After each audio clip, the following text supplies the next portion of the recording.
Before we formally start, I would like to take this opportunity to express my gratitude for everyone taking the time to attend the Committee on Public Works' first hearing and organizational meeting today.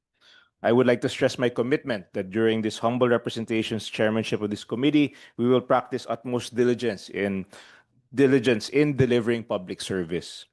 The Senate Committee on Public Rules, per the rules of the Senate, has jurisdiction over all matters of public infrastructure like the roads, bridges, ports, and others.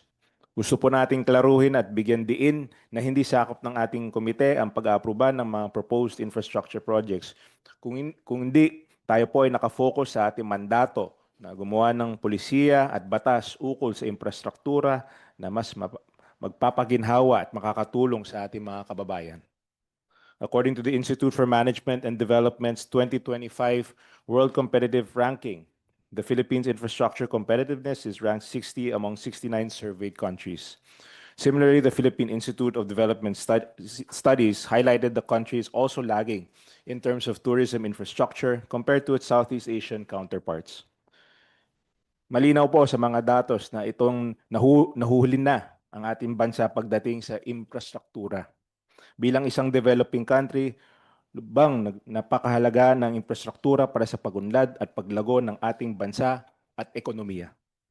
We just do not need simple infrastructure projects. We need well thought out, coordinated, and contextualized infrastructure projects that specifically respond to the needs of our people and our country as an archipelago. We want to see projects that promote connectivity, are people-centered, and sustainable. Ilan sa mga nais natin marinig mula sa ating mga ahensya ay ang kanilang mga plano at policy directions para tayo po dito sa Senado ay makatulong, matutukan at makomplement ang mga infrastructure projects para sa multi-sectoral economic development agenda. Mula sa agriculture, transportation, tourism, logistics, pati na rin sa education sector. Nais din natin marinig kung ano-ano ang mga batas na kailangan maipasa ng 20th Congress para makatulong sa agenda ng gobyerno. Ultimately, the Senate Committee seeks to collaborate, complement, and cooperate with the national government agencies' priority public works and legislative agenda.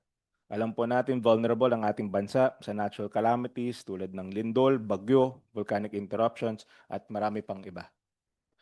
Dahil dito, gusto po natin mapag-usapan ang mga plano ng ahensya patungkol sa people-centric, sustainable at disaster-resilient infrastructures.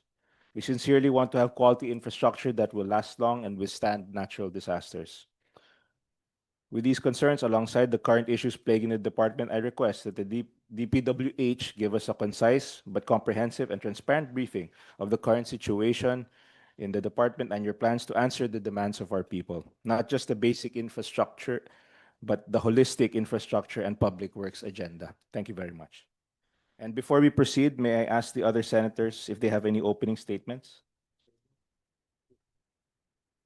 Thank you, Mr. Chair. Good morning, Mr. Chair, Senator Mark Villar. Our resource persons, our guests, and fellow Filipinos. As Vice Chairperson of the Senate Committee on Public Works, this representation believes that this briefing is timely and significant, so I thank everyone for your presence and participation. We opened this committee not just to talk about roads, bridges, and highways, but also to confront a painful truth that our public works sector, which should be the backbone of our progress, has long been tainted by corruption and inefficiency. Take, for example, the so-called flood control projects. Billions upon billions of pesos have been poured into them year after year. Yet every rainy season, our people still wade through waist-deep waters. Homes are destroyed and lives are lost. Ang dahilan, binubulsa lang po ng ilan ang bilyon-bilyon para sa flood control. Let us be honest. Flood control has become one of the biggest milking cows in the national budget. Same project names, same amounts, repeated year after year in different provinces, yet the floodwater remains. This is not just an anomaly, it is robbery in broad daylight, and worse, it is treated as if it were normal. Today marks the dawning of a new era in DPWH with a leader that is a performer and without any issue of corruption. I believe this agency will be in good hands. This committee will not close its eyes to anomalies. Instead, we will open every page of the budget, question every irregularity, and expose every syndicate hiding in public works. It is also worth mentioning, Mr. Chair, that I filed Senate Bill number 251, or the Accelerated Infrastructure Development Act, which seeks to expedite the completion of government infrastructure projects by mandating round-the-clock operations, and Senate Bill number 769, which seeks to institutionalize Metro Manila Drainage Master Plan as a long-term strategy for drainage infrastructure development. Hindi lang ito tungkol sa konkreto at aspalto, ito ay tungkol sa integridad ng pamahalaan at sa karapatan ng bawat Pilipino na hindi malunod, di lang po sa baha, kundi sa korupsyon din. Maraming salamat po, Mr. Chair, at magandang umaga sa ating lahat. Umaasa ako sa isang makabuluhan at produktibong talakayan ngayong umaga. Salamat po, Mr. Chair. Salamat po. At this point, we can hear the presentation of the Department of Public Works and Highways. Thank you.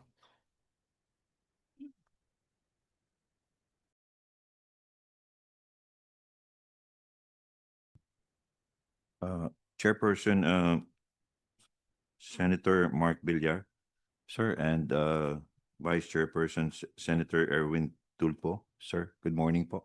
To other resource persons this morning, good morning, magandang umaga po sa inyong lahat. My name is Constante Llanes Jr. I'm the Assistant Secretary for Planning, Service, and Legislative Liaison Office. The Secretary authorized me to present in behalf of the department this morning, particularly the priority infrastructure projects of the Department of Public Works and Highways focus on the infrastructure flagship projects.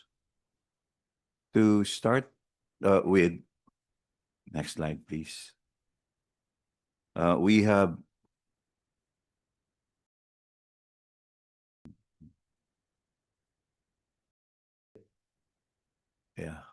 next slide, please.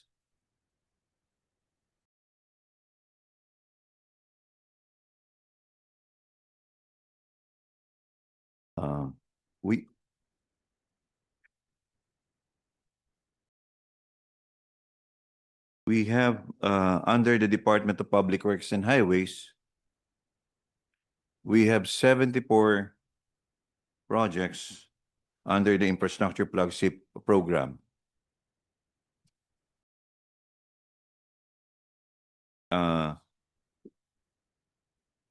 Broken down into 6 completed projects, 43 ongoing projects, and 25 not yet started projects, at a total of 2.7 trillion worth of projects under this infrastructure flagship program. Next slide, please. Let me present to you, Mr. Chair, Your Honors, the completed flagship projects of the department. Firstly, the Pangil Bay Bridge. This is a 3.16 kilometer, 8.02 billion peso worth of project funded under the Korean Exim Bank Development Cooperation Fund. This project would connect the city of Tangub in Misamis Occidental in the municipality of Tubod in Lanao del Norte, and it would benefit around 11,339 travelers per day. The project was inaugurated by the President, President Ferdinand Marcos, on September 27, 2024. Also, another completed project is the Artilla Road Bypass Plaridel Project, Phase 3. This is a 22.46 kilometer, 5.26 billion project under JICA-assisted program, and it will be implemented from 2018 to 2024. And it has already been completed. The next project is the Samar Pacific Coastal Road. This is an 18.64 kilometer, 1.24 billion peso project funded under the KADCF also. And it was inaugurated by the President last July 14, 2023. We have next slide, please. We have also under our program, Mr. Chair, Your Honors, the Inter-Island Linkage Bridge Program. Here, This will connect various islands of the province or of the country, I'm sorry, through the construction of short and long span bridges with a total length of about 90 kilometers. Those that are in blue color number, those are already completed, and those that are ongoing are in green color, and those that are red are still under pre-construction. We also have the Metro Manila Logistics Improvement Program. Under this, we have the sub-program Metro Manila Priority Bridge Seismic Improvement Project. This will ensure the safety of motorists that will use the Guadalupe Bridge and Lambingan Bridge. We also have the Priority Bridge Crossing Pasig Marikina River, Mangahan Floodway Bridges, and the Metro Manila Bridges Project. The next slide shows you the Inter-Island Linkage Bridge Program, particularly the following projects: the Bataan-Cavite Interlink Bridge, which is a 32.15 kilometer bridge, 219 billion peso ADB and AIIB assisted program. This would open Bataan Technopark and Cavite Gateway to direct trade movement. And it is projected to be completed to start on 2025 and to be completed in 2030. The Panay-Guimaras Negros Bridge, Mr. Chair, is a 33.09 kilometer, 321.29 billion peso project. It's an economic development cooperation fund funded and targeted to start at 2026 and completed at 2032. This would boost tourism, agriculture, and labor movement in Western Visayas. We also have in the next slide the Cebu-Mactan Port Bridge with a component of coastal road. This is an 8.68 kilometers, provides decongestion relief for Cebu's main corridor. And the San Juanico Bridge. This bridge would be the port bridge, the second bridge, no? Is a 2.61 kilometer and 14.3 billion peso worth project. It was targeted to start in 2028 and to be completed by 2030, and it supports the post-Yolanda economic recovery and doubles the capacity between Samar and Leyte provinces. We have, next slide please, also the Gicam Bridge, Mr. Chair. This 1.21 kilometer bridge, 1.15 billion peso project, ADB assisted. It's already 88% complete. And the Samal Davao Island Connector Bridge, a 4.01 kilometer, 23.04 billion peso. It's a China official development assisted project. It's already 36% complete. This would cut travel time from 55 minutes to just 4.5 minutes once completed. Under our Metro Manila Bridge Seismic Improvement Project, we have the Guadalupe Bridge. This is a 114 meter, a 5.7 billion peso JICA assisted project that will, when built, this is built to withstand an intensity, when constructed or improved, an 8 to 9 intensity earthquake. And also we have the Lambingan Bridge, also under this seismic improvement project, 98.1 meter. This would ensure bridge continuity and seismic response routes. These bridges are for improvement to be resilient backbone for EDSA and Southern National Capital Region under high magnitude scenarios.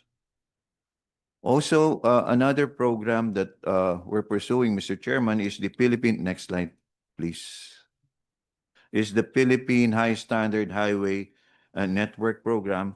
Actually, this was prepared during your time, Mr. Chairman, during the pandemic. The JICA prepared this plan. This is another program of DPWH in the Philippine High Standard Highway Network, and the DPWH targets to increase the country's high standard highway and expressway from 523 kilometers to 1,963 kilometers based on the master plan.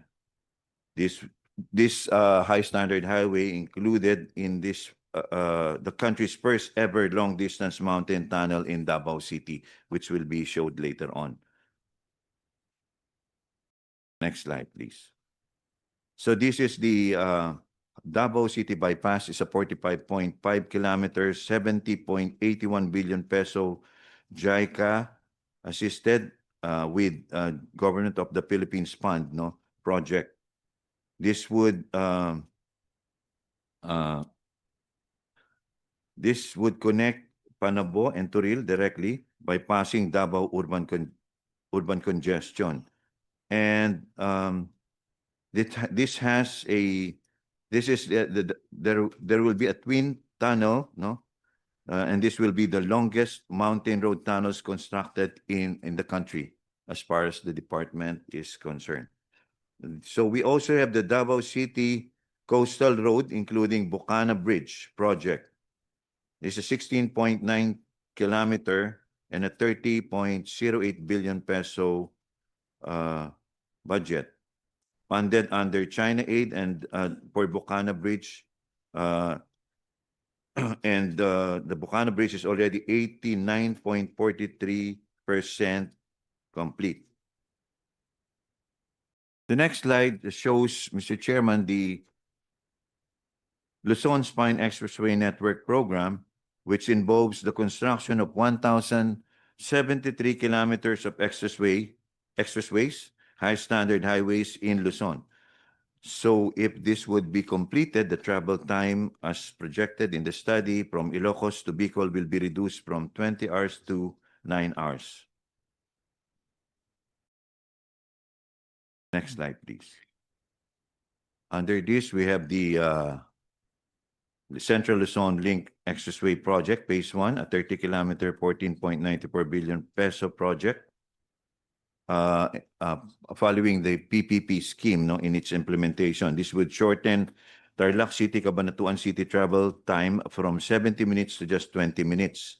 And also we have the NLEX SLEX connector. It's a 7.7 kilometer, 23.2 billion peso project, also following the PPP scheme of implementation. This would provide better access to Manila ports like North Harbor and airports Naiya and Clark. The next slide is the TIPLEX extension, a 59.4 kilometer project. This anchors future corridors to Ilocos tourism and agribusiness zones and the Cavite-Laguna Expressway.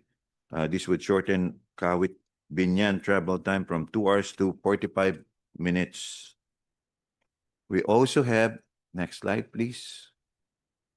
Mr. Chair, the Camarines Sur Expressway, a 15.21 kilometer, 9.24 billion peso locally funded. It's already locally funded project. It's already 49.34% complete. And the Dalton Pass East alignment is a 23 kilometer, 67.4 billion peso JICA assisted project. This would provide an all-weather alternative to landslide-prone Dalton Pass. The Department of Public Works is also focusing on the improvement of the Daang Maharlika. Next slide, please.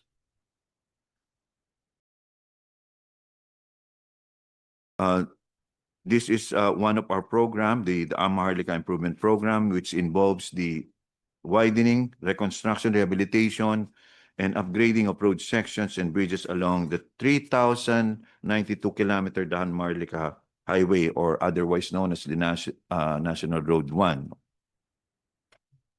So we also focus our attention in improving the nautical highway network. This would involve widening, reconstruction, rehabilitation, and upgrading of road sections and bridges along the 2,812 kilometers and nautical highway. Mr. Chair, allow me to present also the flood management program of the department. Next slide, please. This is the flood management across 18 major river basins. As you can see in the slide, those that are in blue picture are already completed, and those in green are ongoing.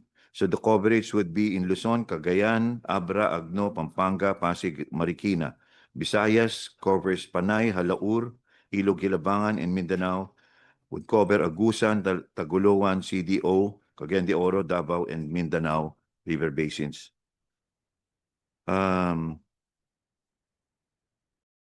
This projects enables predictable flood protection for 10 million Filipinos and would adopt, Mr. Chair, the river basin strategy or integrated water resource management, no longer fragmented pumping stations, and would support agriculture continuity, especially in Central Luzon and Mindanao, and aligns with climate change goals under national adaptation plans.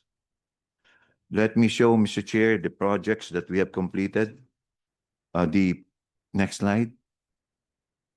Please, thank you very much. The Pasig Marikina River Channel Improvement Project, Phase 4, which involves dredging and excavation works, provision of new parapet walls and embankment along the upper Marikina River.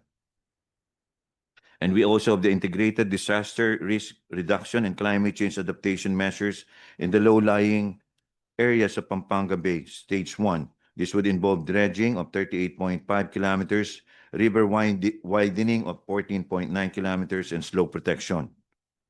The flood risk management project in Cagayan de Oro would involve structural and river improvement and non-structural measures to reduce flooding in high-risk flood-prone areas and develop along the 10-kilometer stretch of the Cagayan de Oro River stretch. The next slide shows, Mr. Chair, these are the updated master plans and feasibility studies under the term of President Marcos. So in order to ensure continued relevance and effectiveness of flood control projects, the Department of Public Works and Highways, under the administration of President Marcos, Ferdinand R. Marcos Jr., has completed the updating of master plans and feasibility studies of 7 of the 18 major river basins that I showed you earlier, specifically those for the Apayao, Abulug, Pampanga, Bicol, Panay, Halaur, Bawayan, Malungon, and Agusan River basins. Also, we are presenting, the next slide, please. Mr. Chair, Your Honors, the list of major river basins with completed and updated master plans. And this includes Abra, Tagoloan, Cagayan de Oro, Agus, Davao, and Tagum, Libuganon. Next slide, please. And currently, we are updating the master plans for Cagayan, Agno, River Basin, Pasig, Marikina, Laguna, Divay, Ilog, Hilabangan, and Mindanao River.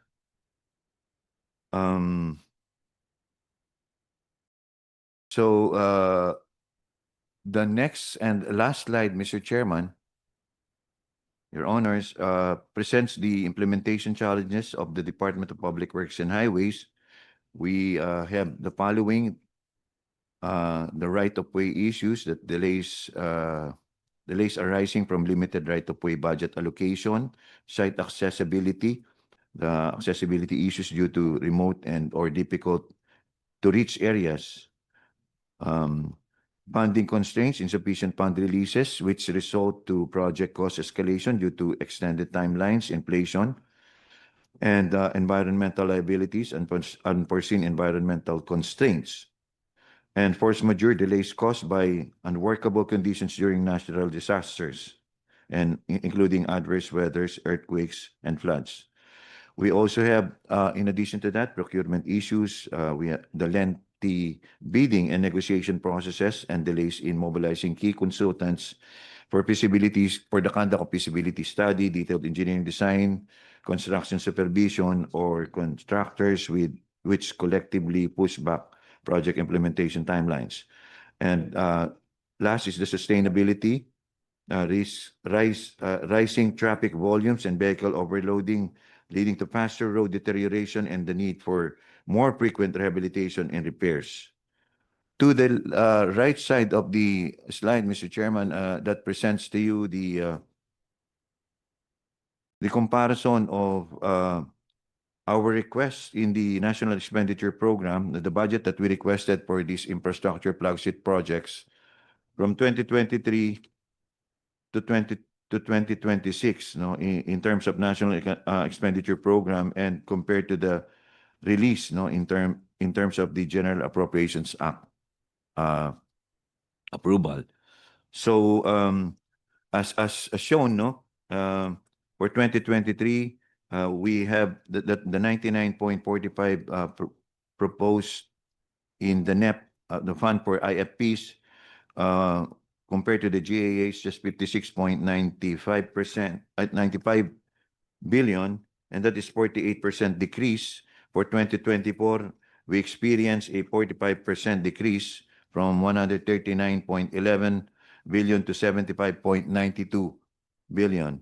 And for 2025, we have a 42% decrease in following our proposed 166.55 billion worth of fund for IFPs, and we were only given 96.64. And for 2026, where we proposed 152.87 billion. Mr. Chair, thank you very much for giving us the opportunity to present our program. That's all. Salamat po. Thank you. Thank you. We also have a presentation from DOTR, which I will proceed with, but just a few questions. I saw the flood management program for the 18 River Basin, so it's ongoing. I remember the Pasig Marikina project. Is that tapos na ba yung Pasig Marikina, or meron pa rin mga phases that are ongoing? Yes, go, please. Mr. Chair, there is still ongoing construction of Pasig Marikina Phase 5. And also the upstream, there will be a proposal to construct 3 dams there upstream So yun in Sierra Madre. In Sierra Madre. Pero yun ang next phase na Yes, sisimulan. Mr. Chair. And kailan ba yan magsisimula? It is now being included in the feasibility study, and it will be funded by JICA and World Bank. So all these are lodged, naka-lodge naman to sa Unified Project Management Office? Yes, Mr. Chair. Until now, they're all Yes. lodged. So ano lang, tuloy-tuloy naman yung master plan projects. Yes, Mr. Chair. Walang tigil naman yan. Okay. So, because I remember that between different administrations, so that has been continuous. The master plan just to clarify, the master plan for flood control has been continuing and continues till today. Yes, Mr. Chair. Yes. And when is the most recent inauguration phase? The most recent inauguration will be by next year. Next year. There was one recently also, di ba? Yes, Yeah. I cannot. Last year, I Last year, so there's also inauguration, and I understand meron kalsada rin sa di ba, sa On the back. revetment structure. Yes, sir. Ito para sa mga vehicles na so pwedeng dumaan yung mga vehicles, traffic vehicles, and also yung mga I guess for the maintenance of the river, yun ang access point. So importante din yan. Yes, Mr. Chair. That is to be utilized by the vehicles and also for the maintenance. Yes. Okay. I think also Senator Erwin, may mga questions ka rin. Thank you, Mr. Chair. 2 quick question lang po. Dun sa binigay niyo po sa amin na briefing, ASEC Llanes. Doon po sa right-of-way, mga issues. Tanong po mga kababayan kasi po natin, sir, bakit gagawa tayo ng proyekto kung hindi pa natin sure at may haharang sa atin doon sa, for example, highway, di po ba? May masasagasaan tayo ng mga ari-arian, yung right-of-way issue. Di po ba dapat bago gawin yung proyekto, siguraduhin na okay na, wala na tayong issue sa right-of-way dahil may pambayad naman tayo. But how come nagiging issue ito at tumitigil ang proyekto because of the fact na sasabihin natin na may may nagrereklamo, di po ba dapat kausapin na o bayaran na yan kung sino may-ari? Despite the fact this is a government project, how do we consolidate this? Yeah, we have the description of the challenges here, and it says that the budget that we're receiving are limited in terms of for payment of right of way, Mr. Chair, and there are other reasons that were enumerated here that I was not able to identify. It says here that, yeah, limited right-of-way budget allocation, one reason, and corporate land ownership issues. We have deficiencies in claimant documentation, expropriation proceedings that takes time, opposition from affected lot owners so that we cannot come in to the area of the project, Mr. Chair.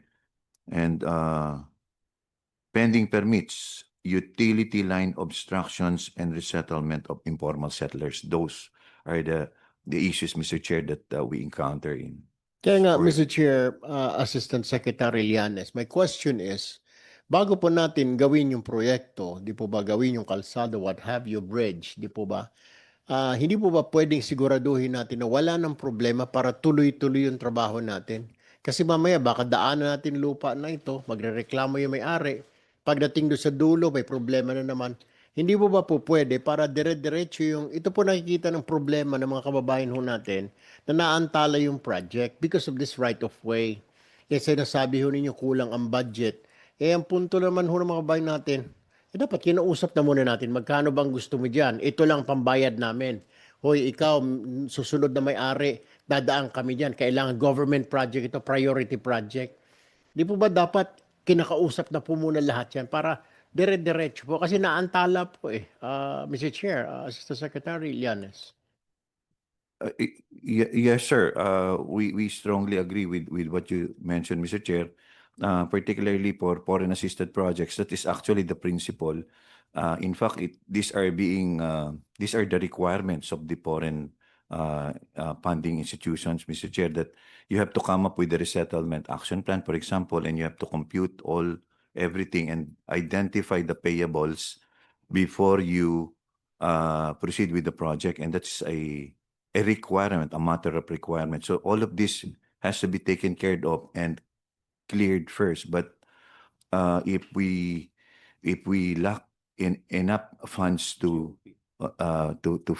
pay these affected people, affected persons, the properties, even yung mga structures po, that we value all of this, and then we have all of these items computed in the resettlement action plan and supposed to be paid.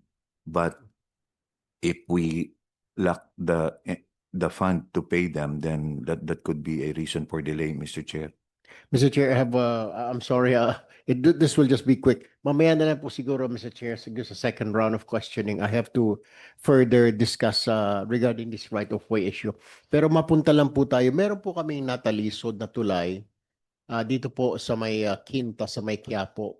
It's called the Pasig Esplanade Bridge, footbridge. Ako po lagi nagsisimba sa Quiapo. Ito po laging binubulong sa akin, nirereklamo ng mga nagsisimba sa Quiapo. Hindi ho matapos-tapos. 2019 pa raw ho ito ginawa. Hanggang ngayon, halos nangangalahati pa lang. It's called the Pasig Esplanade Footbridge. Ano ho ba ang problema rito?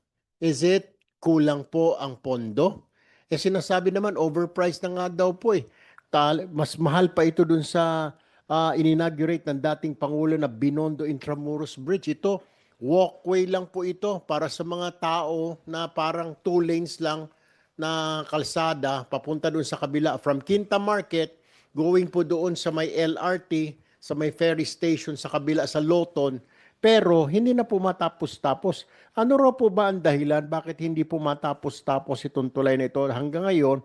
Kalahati pa lang, 6 years na, 2019, 2021, 6 years na po hindi pa rin matapos-tapos. Ano pong explanation dito, sir? Mr. Chair, if I may be allowed, from what I remember. Yeah, Yeah. tama. Kayo po yung RD po ng Yeah. LTR dati, no? Director Yes. ka Ayusi Canlas. Go Yes, ahead. sir. Sir, this project was actually started sometime in 2017. Ano po yun eh? It's a interagency project. DBM being the lead agency. And the agencies concerned are DBM, DNR, Pasig Rehab, DPWH, MMDA, and LGUs.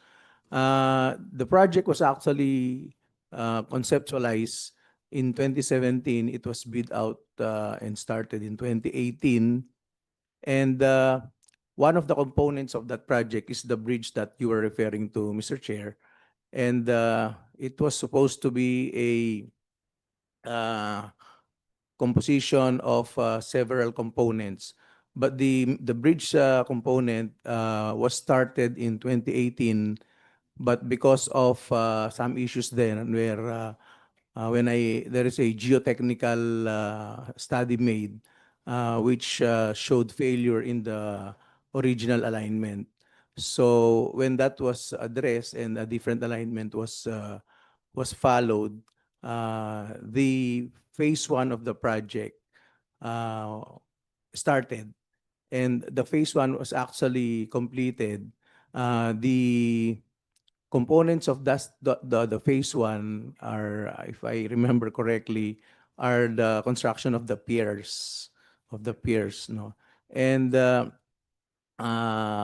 is the phase 1 which I continued during that time. But phase 2 and phase 3, there was a challenge regarding the alignment where we were given an authority to enter the LRTA compound through the late General Beroya. But I believe LRTA has a contract with the ano ba yun? Park, I just forgot the name of the establishment. And this was suspended because they had that case filed by that establishment against the DPWH. So again, the phases 2 and 3 were suspended until now. That's why I believe the NCR, which is now implementing this project, has terminated the project implementation, Mr. Chair. Mr. Chair, mamaya na lang po siguro dahil magpe-present pa yung dalawang agencies pa, pero I'm not satisfied with that answer po.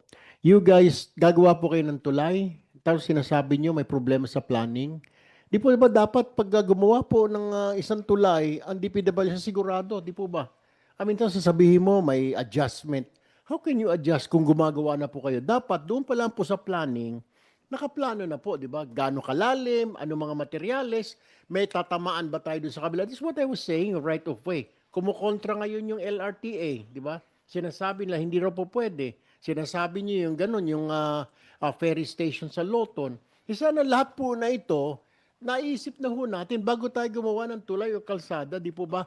Anong mangyayari? Gagawa tayo ng tulay papunta ron. Kontra pala si ganun. Ibig sabihin, pag natayo na natin, tsaka pa lang natin problemahin kung ano sasabihin noon. I don't buy that. It doesn't work like that. Kaya tayo tumatagal ang proyekto ng gobyerno because of these incidents. Planuhin natin, kasama na lahat, di ba? Yung may magrereklamo ba? May maniningil ba sa atin doon, yung right of way? Baka masyadong mahal. Dapat kinocompute na rin po natin yung cost ng project. Oy, si Mr. X na may-ari ng lupa doon, gusto niya ganito kamahal. Pwede ba ito? So we have to do all this, di po ba? Kasi ngayon, naantala, kagaya niyan, antala. Yung sinasabi mong LRTA, kung sino man yun, patay na, kasama na si Jose Cristo ngayon. Paano pa natin makakausap yun? All these things po itong problema kaya yung mga kababayan po natin, malungkot to sila, hindi sila natutuwa sa trabaho natin sa gobyerno because of all this, di po ba? But anyway, Mr. Chair, I'm sorry. Let's proceed with the DOTR presentation po. I'll just ask this question later. Yes, thank you very much. And maybe you can revisit this. So maybe you can revisit this with the LRTA so we can come up with a solution para ma-maximize, para matapos din. Sayang din naman yung project. Baka we can come up with a compromise with the LRTA. Maybe you can revisit that. So at this point, can we recognize the DOTR for their presentation? Salamat.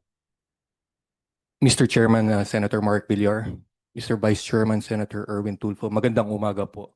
Mula po sa Kagawaran ng Transportasyon, under the leadership of Secretary Giovanni Banoy Lopez, we are here to present the accomplishments of the Department of Transportation under the Road Transport and Infrastructure. Next slide, please.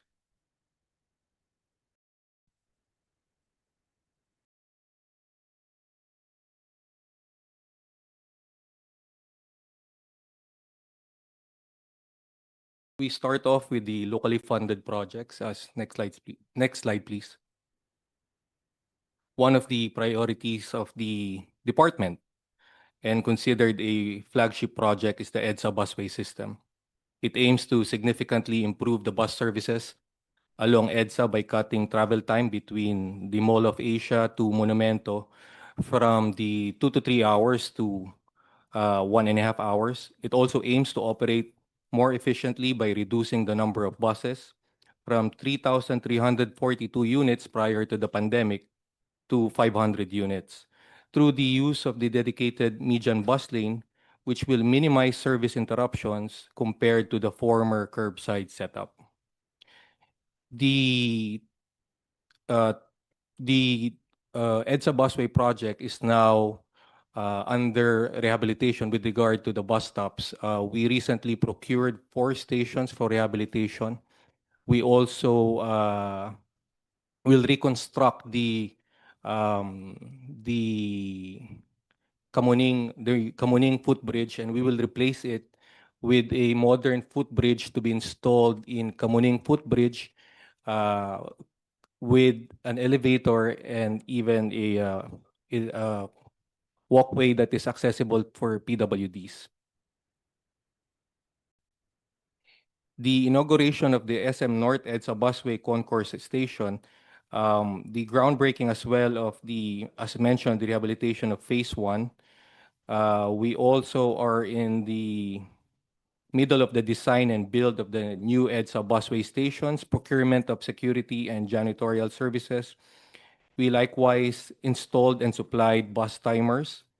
We designed and installed 5 man lifts for footbridges pursuant to compliance to our existing PWD laws, and the installation of 145 pan tilt and zoom cameras and 21 bullet cameras for monitoring. The said surveillance system is in coordination with the MMDA Metro Base system. Currently, the total ridership for the EDSA busway since its inception in June 1 of 2020 is 317,570,947 individuals.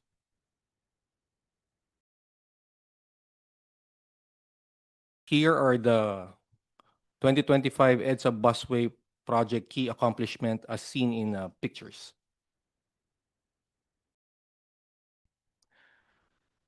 Next slide, please. Aside from the EDSA busway project, the department also focused on active transportation. This aims to address the need for improved active transport infrastructure to promote inclusive mobility and enhance road safety for vulnerable users. It includes the construction of safe and accessible pedestrian cycling pathways, the establishment also of the end-of-trip facilities, and the improvement of existing active transport infrastructure. It is targeted to construct and improve the 2,400 kilometers of cycleways and walkways nationwide by end of 2028.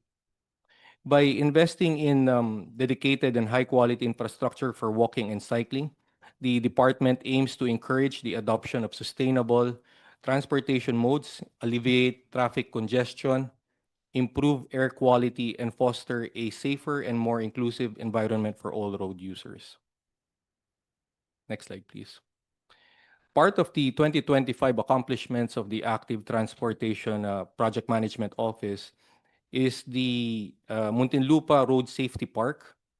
We also inaugurated 16 units of public utility vehicle stops located in Manila, Marikina, Malabon, Calibo, and Malay Aklan. We also installed 48 units of bike channels in footbridges, in Metro Manila, and 12 units of persons with disability ramps in Metro Manila, and 2 units of upgraded crosswalk or speed table along ADB Avenue. Here are also images of the key accomplishments of active transportation for 2025.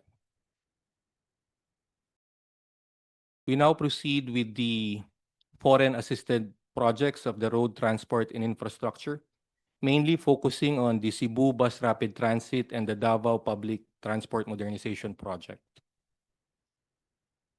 For the Cebu Bus Rapid Transit, as a briefer, it is one of the government's major projects that will provide an affordable, reliant, efficient, and safe public transportation system in the province of Cebu.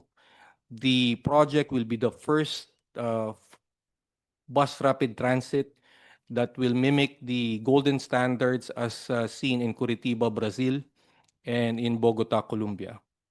The project involves 17 kilometers of segregated lines with 22 bus stations, 1 depot, 2 trunk terminals. It will run from the South Road properties in the Cebu City South District, as well as from Bulacau, going to IT Park in the Northern District through the Natalio Bacalso Avenue and Osmeña Boulevard. It also includes an 18 kilometers of mixed traffic with 2 mixed traffic terminals and 62 bus stops and shelters along the city, including Talisay. The aim of the project is to improve the overall performance of the passengers transportation system in Cebu City, and in terms of quality, level of service, safety, environmental efficiency. For 2025, the key accomplishment is the almost completion of the Package 1. We are set to inaugurate this by end of October or first week of November. This is a 2.38 kilometers dedicated BRT lane from Cebu South Bus Terminal all the way to Capitol. And we also completed the 1.15 kilometer urban realm enhancement, which improved the sidewalks, bike lanes, lighting, and so on and so forth. 3 constructed bus stations are also in place: Fuente Station, CNU, and the Cebu South Bus Terminal Station. We likewise energized the street lights along Package 1 segment. For packages 2 and 3, we are in the middle of right-of-way acquisition. Next slide, please. Next slide, please. And finally, for the department, we also started the construction for Davao Public Transport Modernization Project, or the Davao Bus. This is in partnership with the local government unit of Davao. This will establish a modern bus system with electric and diesel-powered bus units operating across 32 routes with a coverage of 653-kilometer network. It includes the construction of 3 bus terminals, 5 depots, and approximately 1,000 bus stops, bus shelters, and a driving school. The project started during the actual civil works started during the term of Secretary Vince Dizon and continued by Secretary Lopez. And it is we intend to have partial operability by end of 2027. Next slide, please. The key accomplishments of the 2025 for the DPTMP this 2025 is the acquisition and commencement of construction for the Kalinan Driving School, the award and commencement of the general consultant, and the resumption of the works with public utility companies. We also installed mock-up designs for the bus shelters. We also awarded the bus fleet contracts, and we are also in coordination with the 5,397 drivers, operators for the social preparatory training. Next slide.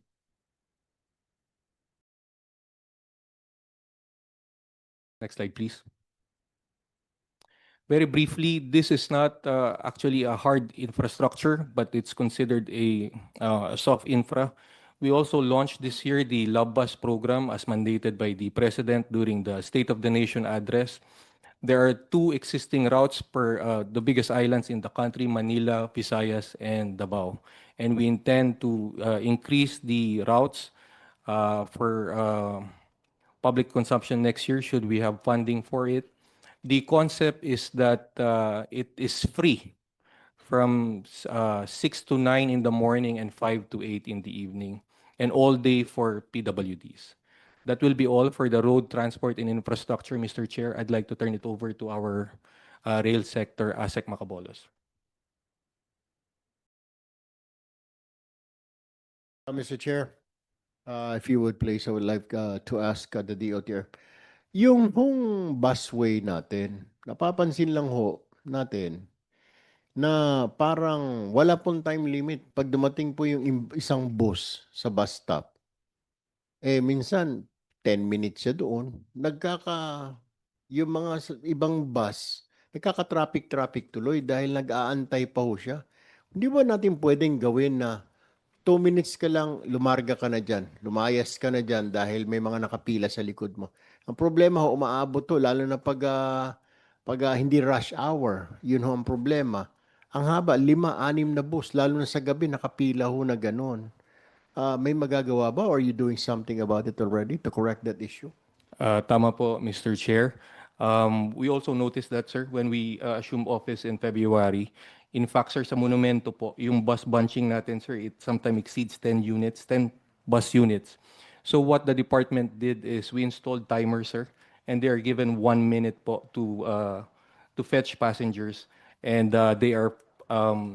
we also installed security guards and even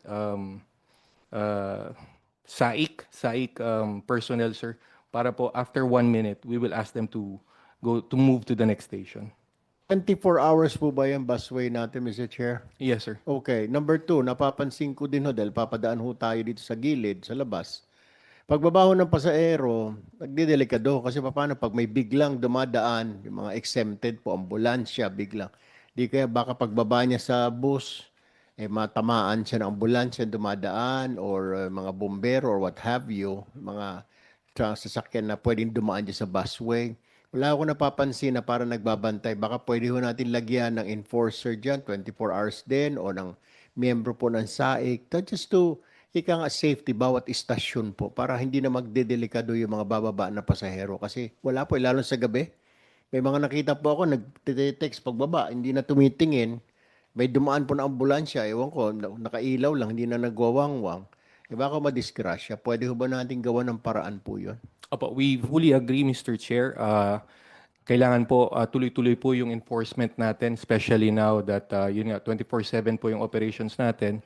And we would also like to inform this August body that by next year po, we intend to issue a directive to all our bus operators mandating them, sir, that the left side should have their doors already, sir. So that to ensure that wala na pong safety issue pag bumaba po sila. It's just, yes, sir. Okay, panghuli na lamang po, hindi nyo na ho ba dadagdagan yung mga bus stops dyan? Kasi parang kulang, parang itatapat nyo lamang kung saan may stop ang LRT. Paano ho kung hindi LRT or MRT sinakyan ng pasahero, malayo pa po, lalakarin niya ng 1 kilometro papunta po doon sa may MRT station para makasakay ho siya. Wala ho bang plano? Don't you have plans to add bus stops kahit na po hindi sa may MRT stations? Yes, Meron sir. po bang plano? Ilan po ba nga pala muna ang inyong bus stops po, north and south? Yes, sir. Thank you for that question, Mr. Chair. For the MRT, sir, there are 13 stations and we occupy most of them. But for the busway, sir, in totality po, 23 stations po tayo, sir. The latest inauguration was the SM North EDSA station Okay. this March. And by end of the year, sir, we will open a new one sa may Ortigas Center po, sir, which will be the 24th. And we are undertaking procurement for this year for 3 more stations, sir. One in PITX, we want it to be independent from the terminal itself po para mas mabilis po yung time and motion ng ating mga pasahero. Pangalawa po sa Magallanes, sir, we want to also establish a station there. And pangatlo po, sir, sa Cubao. Panghuli na lamang po, mabilisan na lamang kasi meron pa po yung inyong railway pala. Parang hindi po siya PWD friendly. yung ating pong EDSA busway. Paano po kung gusto ng isang a person with disability na may mobility problem? Paano ho yan? Aakyat pa siya sa taas, bababa siya ng ganun, aakyat na no? Kung naka-wheelchair po, paano ho yun? Ano hong plano natin dito? Yes, sir. Tama po yun, sir. That's one of the constraints really of the project, because when this was implemented, sir, it was in the middle of the pandemic, and we had to work on what we had, what was the available configuration for EDSA. Masikip nga po talaga, especially our sidewalks. So what we did, sir, we identified locations where we can install elevators for our PWDs and senior citizens. We have installed 15, sir, for 5 stations. We installed also sa gitna po yung tinatawag nating man lifts, kasi masikip nga po yung paglalagyan. But we continue, sir, to improve this. We recognize the concern, and it should be addressed by the department as soon as. I'd like to highlight also, Mr. Chair, that for Kamuning, sir, yung Mount Kamuning po, we want to address that. So we are to install a new footbridge po sa Kamuning stop natin, which will cater all the foot traffic within the area. May installation din po kami ng elevators and man lifts. Isa pa ho nakikita ko, Mr. Chair, yung mga bus po natin. I believe kailangan pagkakausapin na ho ninyo yung mga owners po ng bus, mga companies po natin. Hindi rin po sila friendly kung naka-wheelchair. Siguro kailangan na po nating introduce yung mga buses na kneeling bus, yung bumababa para ma-accommodate po yung mga naka-wheelchair, yung gumaganon kagaya sa ibang bansa. Kasi ngayon po, hindi. Titiklupin ng pag walang kasama, Mr. Chair, yung PWD. Alam ka ba nang tiklupin niya sarili yung kanyang, minsan yung konduktor. Whereas kung meron kang kneeling bus po na gaganon, diretso na lang po, wheelchair, tatabi siya dun sa unahan. Dapat they have to start introducing those kind of buses para, kasi ang tingin po nga po, hindi siya friendly, yung EDSA busway. Maganda po siya, concept, bawas ang traffic, pero yung hindi siya talaga PWD friendly. Thank you, Mr. Chair. We will comply po. Thank you. Thank you, Mr. Yes. Chair. And just before we continue, I just like to echo the sentiments of Senator Erwin Tulfo regarding the PWD. Sana din po sa lalo natin palakasin ang mga infrastructure projects na may features para sa PWDs. Katulad ng ibang bansa, makikita mo may yung sa mga sidewalks, meron silang anong tawag doon, yung parang may mga rampa, and then even yung may texture, may para maramdaman nila yung yung tactiles, yan, may mga tactiles sila ganyan. So maganda rin sana na maisama sa mga plano yung mga features para sa ating mga PWDs, not just aside from wheelchairs, yung yung para sa mga may blindness or sa mga kapansanan, hearing disabilities, 'di ba, sa mga pedestrian walkways, minsan may naririnig kang mga may sounds para at least alam nila kung kailan sila ko-cross. Mga ganung features dapat. I agree with Senator Erwin, and we encourage that please, with new infrastructure, sana ma-integrate na yung mga features para sa ating mga PWDs. Thank you. And if we can ask the railway to proceed. Honorable Chairperson, Senator Mark Villar, good morning po. Honorable Vice Chair, Senator Erwin Tulfo, good morning po. So allow me po to briefly update the committee on the status and the accomplishments po in the railway sector, particularly po in the last year and the last 6 months from the time that the new team at the DOTR began. Allow me po to begin with updates on the country's first subway, the Metro Manila Subway Project, or MMSP. Next slide.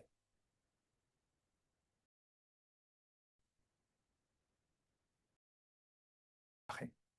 So the MMSP, a Japan International Cooperation Agency or JICA financed project, will build a 33-kilometer underground railway line from East Valenzuela to Bicutan with a spur to the Ninoy Aquino International Airport. Shown in the slide po is a photo of the tunneling activities for the project. At the time that the DOTR was in the Senate po last year for budget deliberations, the project had an overall progress rate of 44%. This year, as of last month, this has increased to over 51%.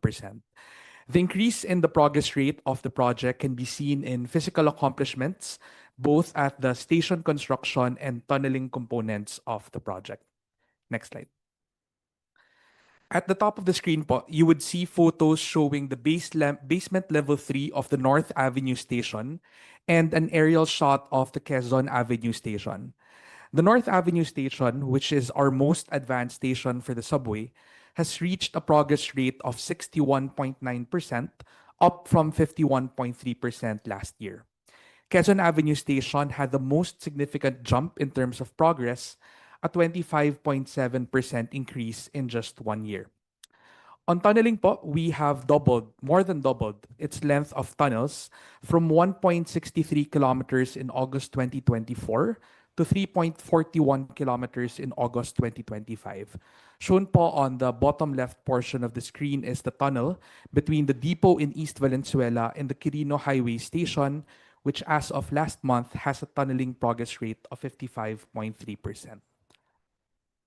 For right-of-way po, the progress shown in the slide refers to progress not in 1 year, but just in the last 6 months po, from when the new team in the DOTR started. In half a year, DOTR has increased its right-of-way acquisition for the subway from 52.5% to 71.5%.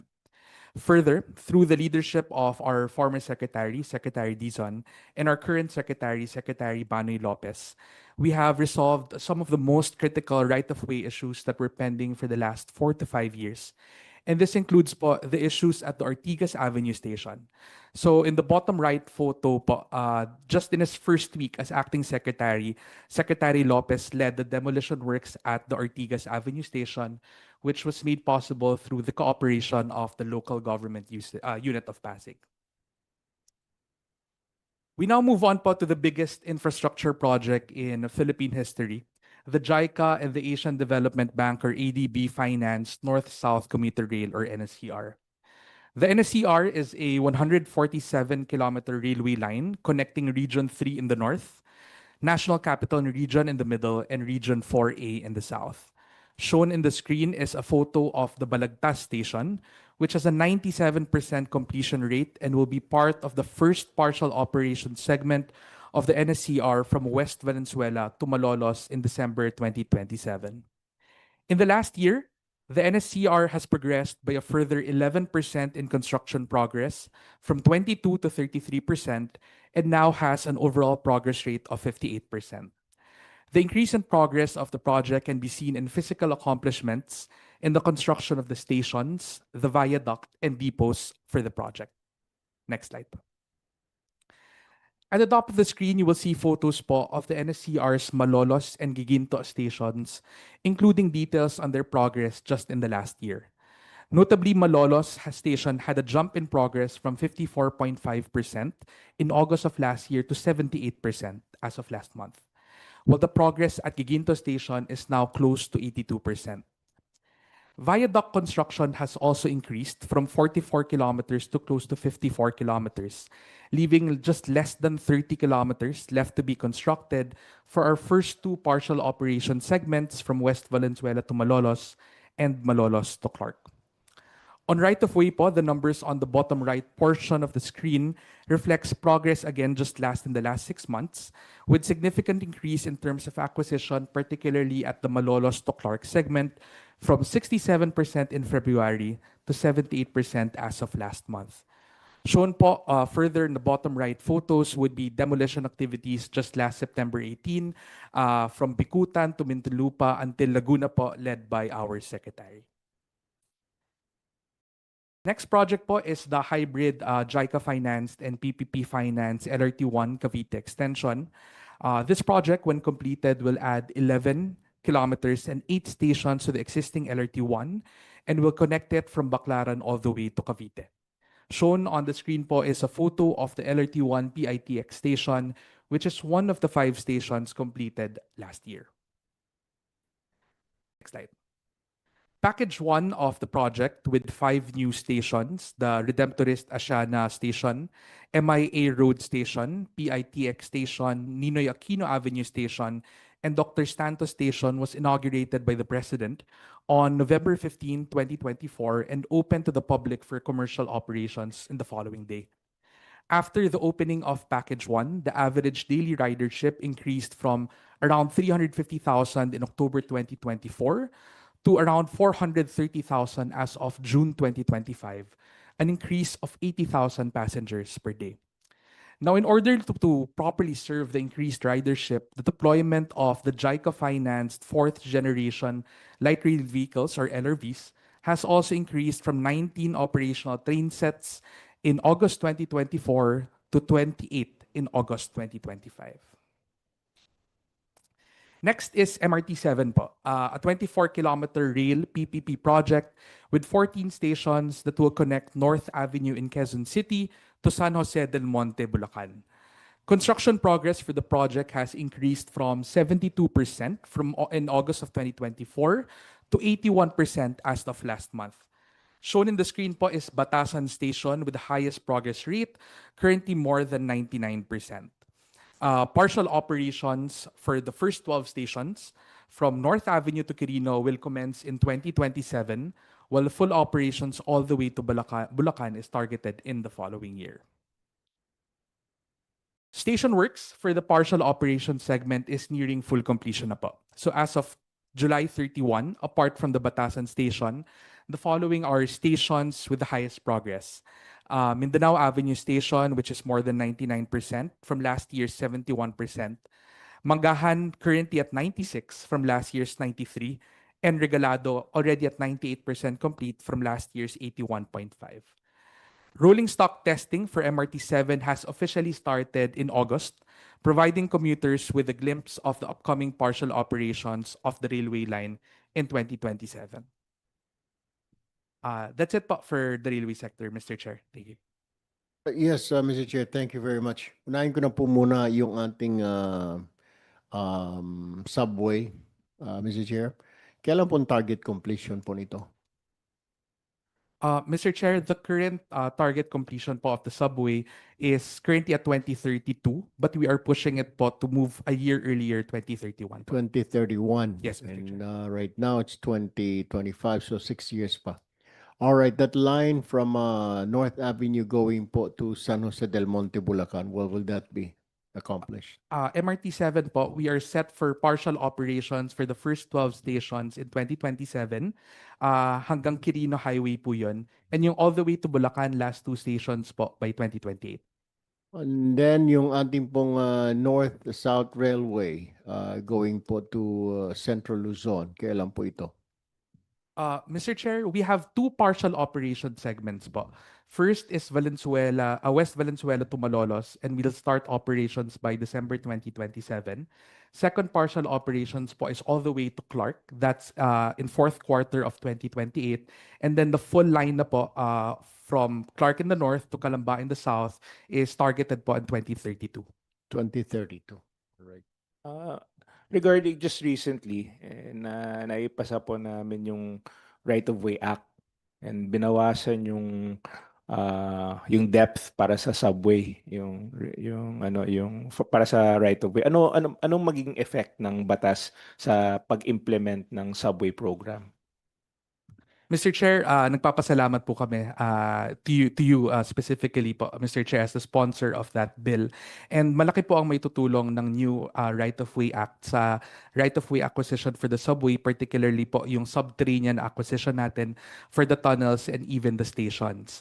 Dati po, 50 kilometers pababa lang, 50 meters pababa po ang sa atin. Inakyat po natin yan sa 18 meters po for national government infrastructure projects, and one of them is the subway. Ano pong ibig sabihin nito? Yung 18 meters po pababa, hindi na po natin kailangan mag-acquire ng additional right-of-way. Pwede na po kagad magsimula ang mga contractors natin na on the ground. Yun naman po sa pagitan ng 18 to 50 meters, meron pong transitory clause yung Right-of-Way Act natin na kung nakapag-accept na po ang mga landowners ng offer to buy ng DOTR bago maging effective yung batas, babayaran po natin sila. Pero yung mga hindi pa po nag-accept, sa new Right-of-Way Act na po, ibig sabihin hindi na rin po kailangan ng additional Right-of-Way activities, Mr. Chair. Just recently, it was signed by the President Marcos into law. So we'd also like to thank President Marcos for passing that law na makakatulong sa implementation ng subway at mapapabilis ang implementation. And just before, I just like to commend both the secretaries. I see that napaka-active nila sa field. And nakikita naman sa implementation, puro 99, 97. So sa tingin ko, mukhang sunod-sunod na yung inauguration ng ating mga projects. So I hope that they continue that trend of being very active in inspecting the projects. And I salute them both, Secretary Dizon and Secretary Lopez, for that. Mr. Chair, may lang po ako tatanong kay ASEC Makabulas. Sa inyo din po yung LRT and MRT, right? Operations. That's correct po, Mr. Chair.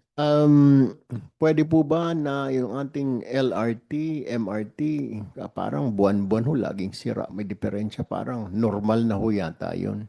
Can't we have this operation of the LRT and MRT na tuloy-tuloy lang po na hindi titigil, hindi masisira, hindi naglalakad yung mga tao sa gitna ng riles? Ano ba talagang problema? Well, what seems to be the problem? Na every month may issue po ang LRT natin. Not LRT, MRT po laging may issue. What's happening here? Nakakahiya naman po. Parang we haven't mastered that yet. Laging may diferensya. It's not an excuse na may na problema sa linya, communications, etc. Pinto, dati may mga pati pinto, hindi magsara. Yung signaling system, hindi pa po ba natin na may memorize po yan? Pwede po ba na kung kaya nga po tinayo yan, dapat para maging convenient. Unfortunately, mga pasahero naglalakad dahil may diferensya. What are you guys doing about it? Mr. Chair, we share the concern po, particularly on service interruptions po in our current operating lines along LRT1 po, LRT2, and MRT3.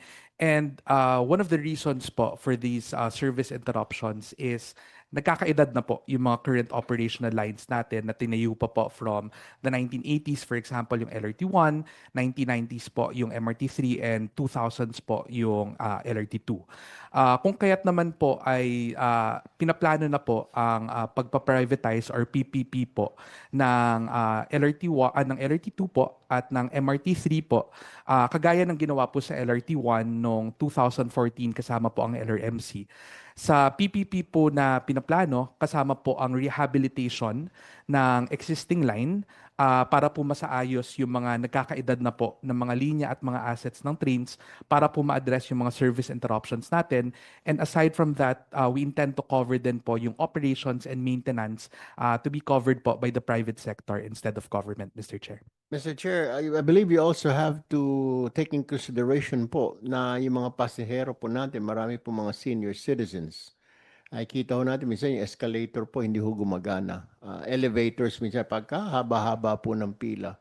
We have to do something about it, Mr. Chair, with isabay na ho natin sa development natin ng mga Line 7, yung mga, pati ho yung mga accessibility po for senior citizens and PWs. Yun ang problema natin sa DOTR, yung mga PWDs. Dito naman ho sa MRT, LRT, yung senior citizens, di po ba? Kulang po yung elevator natin. Paki-check nga po everyday kung gumagana ho, lalo yung mga escalators natin. Kasi di naman po lahat ng sasakay dyan, walang kapansanan. Mga senior citizens, di po ba? So I would advise that you check that every day. I-report ho sa inyo. If there's something wrong, hindi ho gumagana yung elevator, ayusin ho kaagad. Huwag na pagantayin hanggang bukas. Or mga escalator. How would you expect a pregnant woman go up there? I mean, napagkataas-taas. Or mga elevator, yung mga senior citizen na hindi kaya. Or mga physically handicapped na individuals. Make sure that lagi pong maayos yung ating mga elevators, escalators for accessibility po ng ating seniors and PWDs. Ano po? We fully agree po, Mr. Chair. We will comply. And siguro po one note lang po is, as you may know po, our secretary has mandated officials of the department to commute po and to see the actual status on the ground. And talaga pong nakakatulong yung experience na yun para makita namin yung pinagdadaanan ng mga kababayan natin. At sisiguraduhin po natin na maayos po ang escalators and elevators on a daily basis po, Mr. Chair. Perfect. Thank you, Mr. Chair. Balikan po natin yung sa DPWH, ano po, yung Isa pa hong katanungan ko, I don't know kung sino po pwede sumagot. Ito po yung laging reklamo ng mga kababayan po natin. Bakit kagagawa lang ng kalsada na ito this year, ka-inaugurate lang, next year, bubungkalin at sisirain na? What is the reason behind? I'll give you an example. Yung kalsada po dyan galing sa Quezon Province going to Camarines Sur. I don't know what's it called. Maharlika Highway, what have you. Kaayos lang po ng kalsada, next year bubungkalin. Is it because naglagay yung politiko ng pondo doon kaya kailangan sirain? Ito po lagi reklamo ng mga kabayan ho natin, Mr. Chair.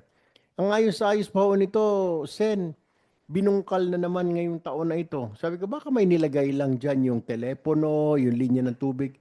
Hindi po sinira po talaga yung buong kalsada. At hindi lang naman small stretch po, talaga pagkahaba-haba from one town to another. Baka gusto ho ninyong silipin yan dyan, bandahong nga hindi na natapos-tapos ang repair sa kalsada na yan from Quezon Province going to Camsur. Lagi pong sira. Kaya mga kababayan natin, ang sinasabi kagad sa isip, sinira na naman ng DPWH para may paggagastusan. Can we avoid this? What's the explanation na kailangan bungkalin, sirain yung kalsada na kagagawa lang mga concrete pa naman ho, Mr. Chair?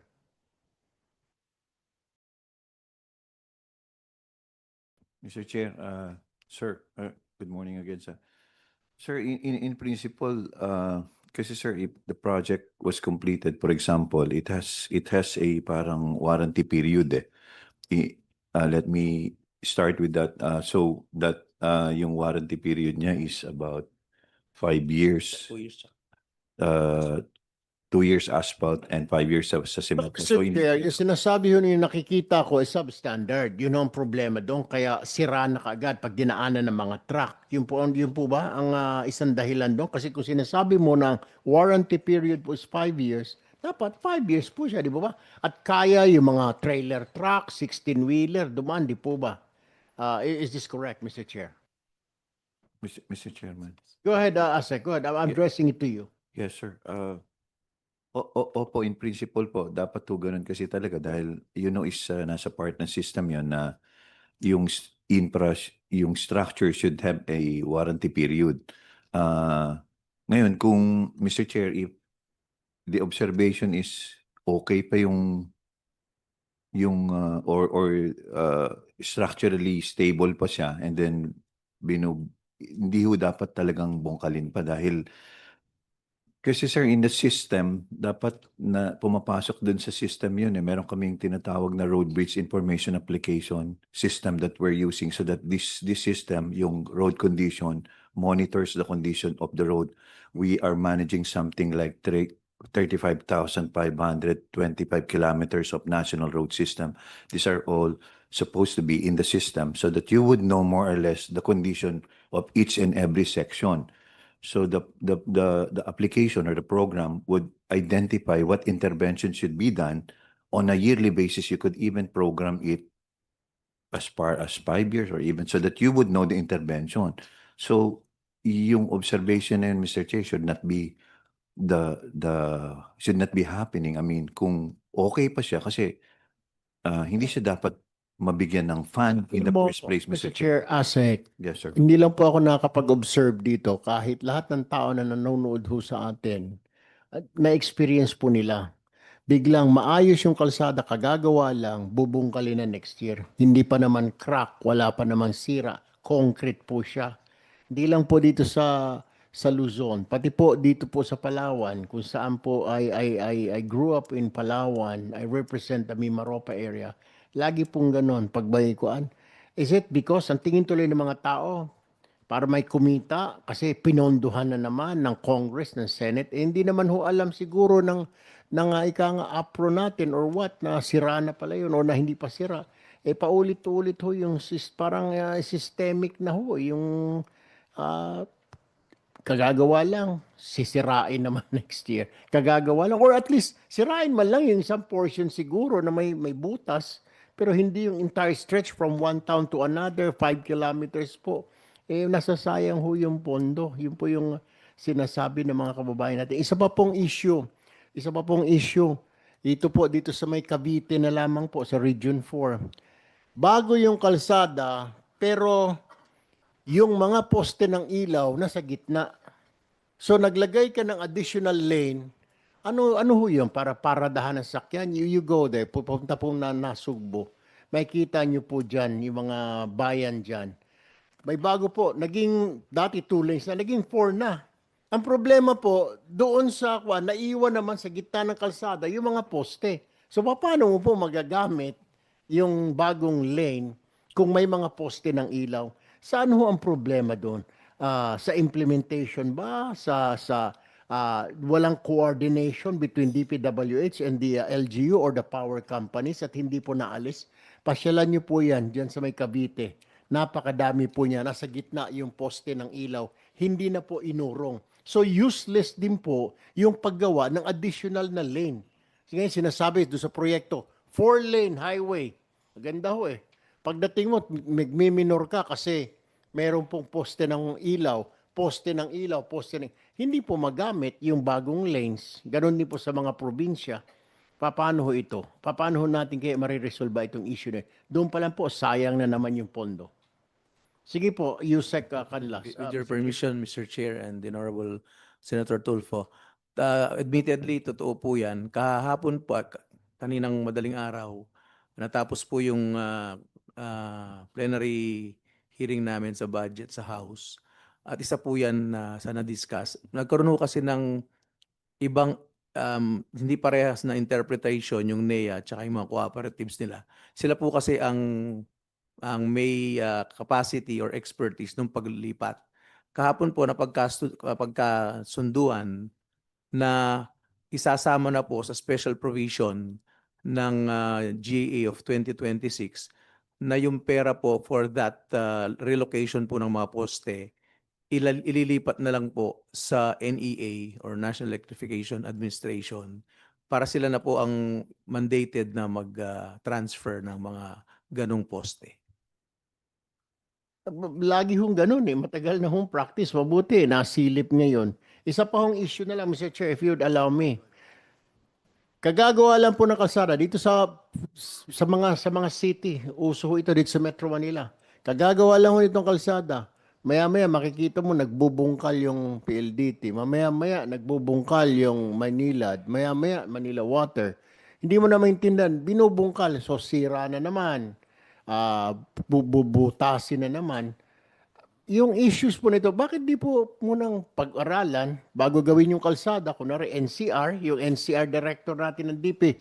Oy, Maynilad. Oy, PLDT. Oy, meron ba kayong gagawin?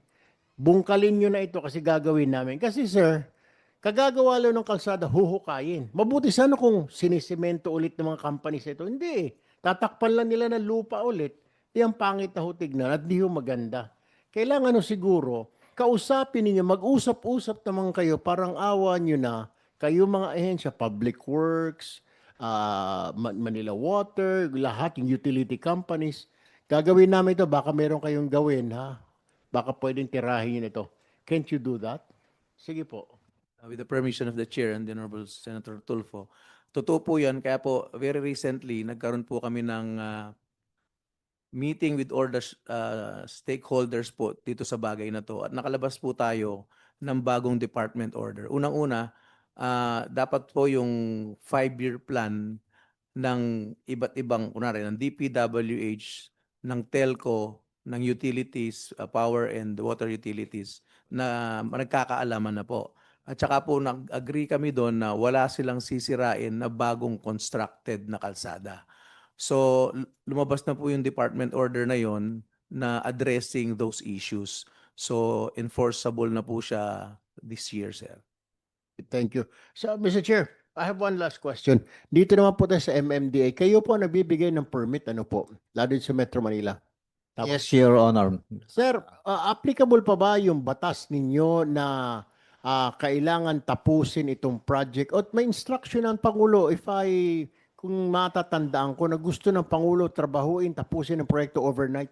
Pero may mga proyekto pa rin po na nakatiwangwang dyan na dadaanan ko sa mga iba't ibang lungsod dito sa Metro Manila.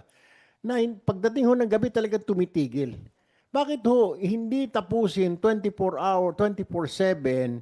Eh may order naman po ang Pangulo na kailangan bilisan. Bakit po hindi ho natatapos? Bakit pagdating parang yung mga gumagawa ng kalsada natin, kala mo nag-office hours din. 8 to 4 lang din. Bukas na babalik. Sabado, Linggo, kailangan titigil. Eh matraffic ko tayo sa Metro Manila. Anong ginagawa ninyo, MMDA, sir? Actually, sir, nire-regulate po namin ang pag-i-issue ng permit, sa excavation permit sa MMDA with due coordination with LGU and DPWH dahil po matraffic po sa umaga. Actually, yung mga ating reblocking, inaalaw po lang ng aming ahensya na gawin ng Friday, 11 o'clock hanggang Saturday, Sunday, and then sa Monday, dapat open na for traffic. Kasi po yung nagwo-worsen ng traffic natin lalo sa umaga sa araw. Kaya nga po, sir, ang tanong natin sa DPWH, wala po ba tayong night differential para tuloy-tuloy po yung trabaho? Kasi para napapansin ko, sige, layo ho tayo, hindi sa city. Sa mga probinsya, ganoon po, nakatiwangwang yung mga proyekto sa kalsada. Pag weekend, lalo na po sa mga baryo, wala na ho nagtatrabaho, nakaparada na lang po doon yung bulldozer. Walang tao, mga bata ang nasa bulldozer, naglalaro na lang, ginagawang bahay-bahay yung bulldozer, naiiwan po. Ito yung problema natin, natatagalan ho. Hindi ba natin ini-incorporate sa cost ng project yung mga time differential, mga weekend? Hindi po ba natin pwedeng isama doon para mapabilis naman por Diyos por Santo mga proyekto natin? Parang nakasanayan na ho natin na 1 kilometrong kalsada, 1 linggo gagawin. Baka po pwede naman overnight, kagaya sa ibang bansa naman dahil billions din naman ang ginagasta na natin. Thank you, sir. Tama po yun. At gumagawa ho ng reforms ang bagong secretary po natin at isa po sa kinoconsider po yan para ma-incorporate po dun sa kontrata yung mga night differentials. Sir, kasi we owe it to the public, di po ba? Lalo na po yung mga infrastruktura na gano'n, kailangan. Wag na ho nating hintayin na kung kakayanin po, i-estimate ninyo 2 weeks yung project. Kung kaya po ng 1 week, gawin na ho natin. I-incorporate ho natin yung night differential, overtime. Ang problema, Mr. Chair, lalo sa mga probinsya. Doon na po, balik na naman po tayo sa Palawan. Ako nandoon last month, may mga areas na nakatiwangwang lang. Nandoon lang yung bulldozer. Pagkatapos wala na pong tao, weekend kasi. Noong nangyari doon, akala ko ba pati weekend dapat tuloy-tuloy ang trabaho para matapos. So kailangan siguro we really have to change this ika nga policy. Yes, sir. We agree with that, sir. Thank you. Sige po, siguro sa bagong pamunuan siguro kay Secretary Vince, baka ika nga mabago na itong practice po na ito. Thank you po, Mr. Chair.